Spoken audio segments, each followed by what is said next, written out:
Cerita kali ini datang dari sepasang couple umur 23 tahun yang udah pacaran 3 tahun dan kepengen banget untuk datang ke salah satu museum di Jakarta. Namanya kita sebut aja Agung sama Via. Di pertengahan tahun 2022 kemarin, mereka tuh bingung mau pacaran kemana. Akhirnya Via tuh lihat TikTok rekomendasi tempat ngedate bareng pacar. Terus mereka mutusin lah buat kayak museum date gitu sama Agung. Dan setelah searching-searching, mereka tuh tertarik buat ke Museum Fathahillah. Karena mereka males rame, jadi mereka tuh kesana pas weekdays hari Kamis. Sekitar jam 10 pagian, Agung tuh siap-siap karena harus jemput Via di rumah. Soalnya jarak dari rumah Via ke Museum Fathahillah tuh lumayan jauh. Nah jam 1 siang mereka sampailah di Museum Fathahillah. Agung beli tiket masuk buat 2 orang dan mulailah mereka masuk ke museum itu. Ini tuh sebenarnya pengalaman pertama Via ke museum ini. Kalau si Agung tuh udah pernah, cuma pas dia masih kecil. Dan katanya Agung dia tuh gak terlalu suka ke museum karena dia ngerasa serem gitu loh vibesnya. Akhirnya mereka berdua tuh muterin museum itu, kayak bener-bener nyisirin semua ruangan yang ada di Museum Fathahillah itu, sambil bercanda-canda. Dan ada momen dimana mereka tuh ngobrol serius di jendela sambil ngeliat ke arah luar, ngeliat pemandangan sekitar kota tua gitu. Pas lagi ngobrolin hubungan mereka tuh tiba-tiba mereka tuh berantem karena Via ketahuan kayak lagi chat sama cowok lain tanpa sepengetahuan si Agung. Agung di situ marah banget, terus ngomong dengan nada tinggi ke Via. Pokoknya si Via tuh bener-bener dimarahin sampai kata-kata kasar tuh juga keluar. Di situ Via cuma bisa nangis sama minta maaf aja ke Agung. Dia juga bilang, ini dia yang sering nyapa-nyapa aku juga gak pernah ngerespon-respon banget, Gung. Tapi yang namanya emosi yang ngerasa dibohongin, Agung teriak, diem lo anjing. Akhirnya Via diem dan ngedengerin Agung ceramahin dia gitu. Terus karena museum juga kondisinya lagi sepi banget, jadi Agung ngerasa lebih leluasa gitu loh mau marah-marah ke Via. Sampai akhirnya pas Agung lagi emosi-emosinya banget karena Via terus-terusan ngejawabin Agung, tiba-tiba Agung tuh ngerasa ada yang nyentil kupingnya Agung. Agung langsung nengok ke belakang kan karena kaget. Terus karena gak ada siapa-siapa, Agung tuh bilang ke Via, ngapain kamu nyentil-nyentil kuping aku? Padahal ya sebenarnya Agung tuh tahu kalau mereka tuh lagi ngobrol hadap-hadapan. Sampai Via tuh ngomong ke Agung, aku kan dari tadi di depan kamu, mana mungkin sih aku nyentil kuping kamu. Karena udah mastiin ke Via dan mereka cuma berdua, akhirnya Agung tuh narik Via, ayo kita lanjutin obrolan ini di bawah aja, di luar. Terus Agung jalan lah akhirnya ke bawah sama Via. Mereka turun tangga, dan pas banget lagi turun tangga terakhir, Agung tuh kesandung sampai jatuh dari tangga. Dia tuh sampai kondisinya tuh tiduran di lantai gitu Mohibi. Ngeliat Agung yang tiba-tiba jatuh tanpa sebab gitu, Via tuh bingung banget. Pas Via mau bantuin Agung berdiri, Agung malah marah. Terus dia tuh bilang, lo gak usah dorong-dorong gue ya, lo yang selingkuh kenapa lo yang marah. Di situ debat lah mereka. Via bilang dia gak dorong, sementara Agung juga nuduh-nuduh Via terus. Dan Agung tuh juga yakin kalau yang dorong tuh Via. Nah pas mereka lagi debat di tangga, tiba-tiba mereka berdua tuh denger suara kayak shh. Tapi pas lihat sekeliling tuh gak ada apa-apa. Akhirnya mereka berdua jalan cepat ke arah luar. Di situ tuh ada tempat duduk di dekat penjara bawah tanah, tahu nggak? Yeah. Mereka duduk di bawah pohon dan lanjutin obrolan mereka. Lagi-lagi Agung yang masih marah tuh makin marah ke Via.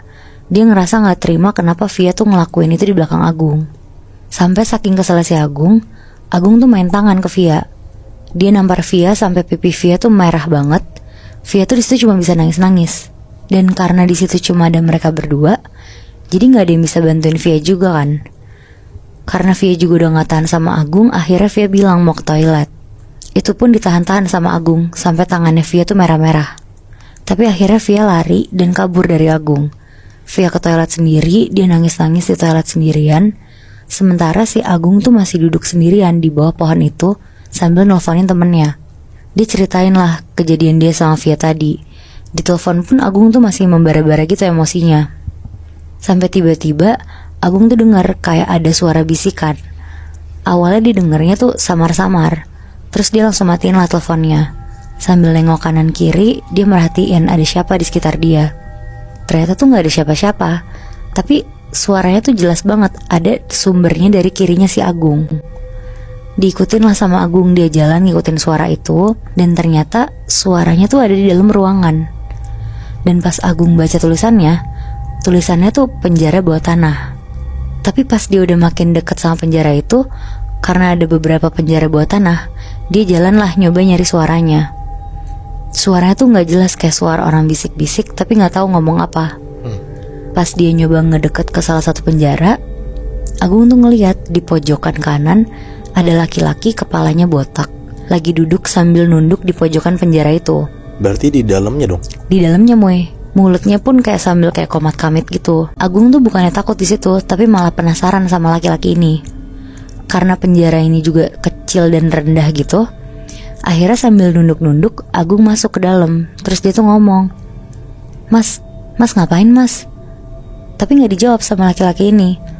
Pas Agung makin ngedeket, tiba-tiba laki-laki ini berdiri terus teriak ke Agung, pulang.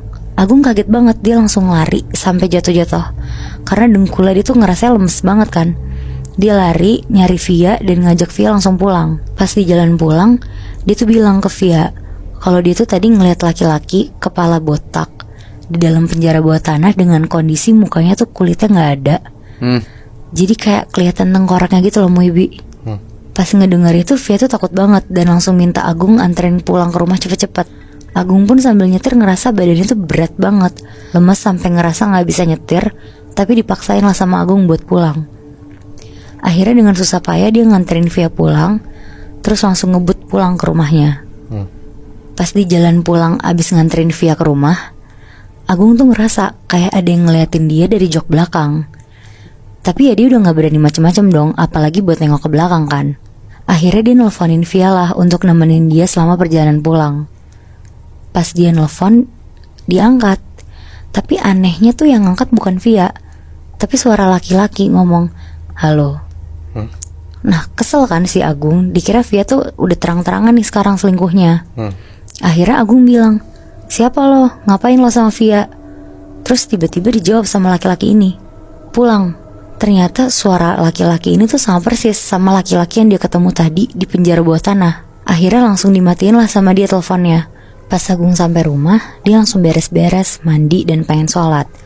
Tapi sebelum sholat, pas dia mau ambil wudhu, dia tuh ngelewatin ruang tamu kan.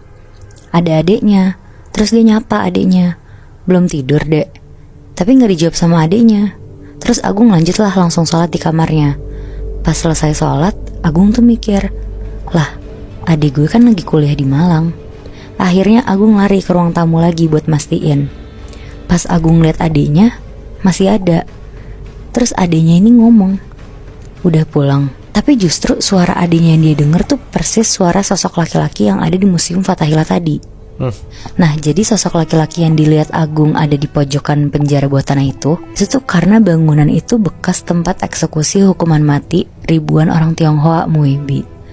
Dan mungkin aja ya sosok laki-laki itu adalah salah satu korbannya. Yang ngikutin Agung sampai rumah? Iya Mui. Anjir. Tapi mungkin bisa aja karena Agung tuh juga ngeganggu mereka gitu gak sih Mui? Iya karena berisik yang tadi tuh ya. Terus ngasarin ceweknya juga kan. Iya benar bisa jadi.